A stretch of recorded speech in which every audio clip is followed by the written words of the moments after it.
Sir இது dead end sir. நீயா ஏன் டெட் எண்ட்னு சொல்ற? ஓ, வழி இருக்க சொல்றேன்.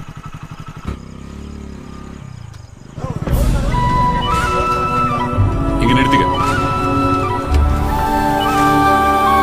சார் இந்த இடத்துல எப்படி சார் இவ்வளோ கூட்டம்? அவன் இடத்த நம்பி ஆரம்பிக்கல, அவனை நம்பி ஆரம்பிச்சிருக்கான். அவன் எங்க கடை வச்சாலும் கூட்டம் அவனை தேடி வரும். புடி.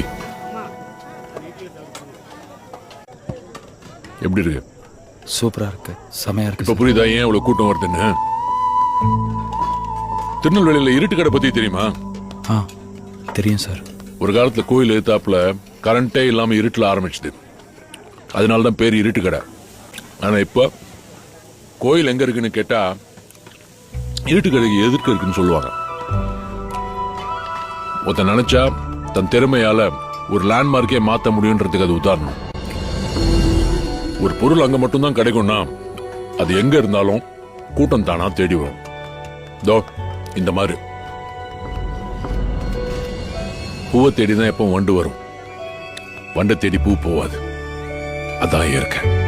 சாப்பிடு.